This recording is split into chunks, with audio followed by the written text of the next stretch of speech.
हो जाए तो श्रोताओं को उतना अच्छा लगता है, क्योंकि आप सुनते सुनते थक गए होंगे।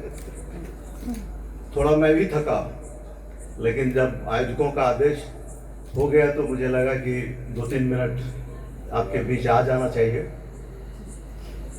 मैं पूरे ध्यान से आज दिन भर का कार्यक्रम सुन रहा था, और जो पांचों मतलब 4 कवि एक कवित्री जो ये तारा इकबाल जी मौजूद हैं अभी भी। हमको लग रहा है कि प्रकाश देव पुलिस और यही मौजूद हैं शायद, और उसमें से सिर्फ प्रकाश देव पुलिस जी को मैंने पहले सुना था, मेरे प्रिय कवियों में से हैं, और संजय जी से मिलना जुलना हुआ, लेकिन कभी उनकी कविताएं मैंने सुनी नहीं थी। और उन कविताओं पर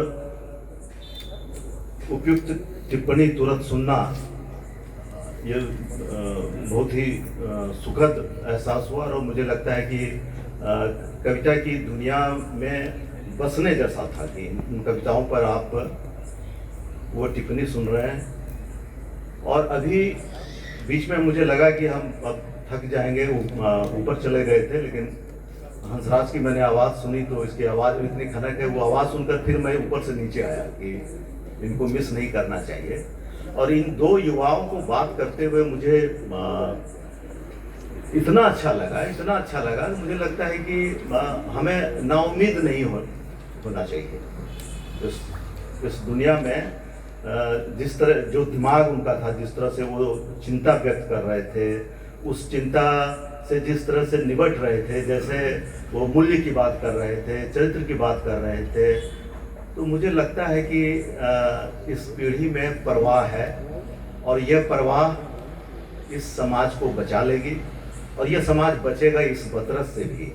बतरस में जिस तरह से यह आयोजन हर साल हो रहा है, लोगों को जुटाया जा रहा है, पूरे देश से लोग आ रहे हैं, अपनी बात कह रहे हैं, अपनी बात लोगों की बात सुन रहे हैं, सांस्कृतिक कार्यक्रम हो रहा है। ये मुझे लगता है कि साहित्य का देश में शायद ये अकेला यज्ञ हो रहा है।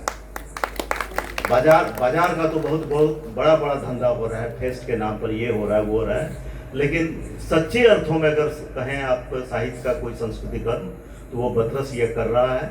और मुझे लगता है कि ये इस परिवार में बतरस से जुड़े मित्रों में, साथियों में उनका भीतरी यह संस्कार है जो इस आग को आगे भी जलाए रखेगा, यह मुझे उम्मीद है। आज के आयोजन में जिन वक्ताओं ने भाग लिया, जिन कवियों ने भाग लिया, जिन समीक्षकों ने भाग लिया, मैं सबका आभारी हूँ, और उनसे ज़्यादा आप लोगों का आभारी हूँ।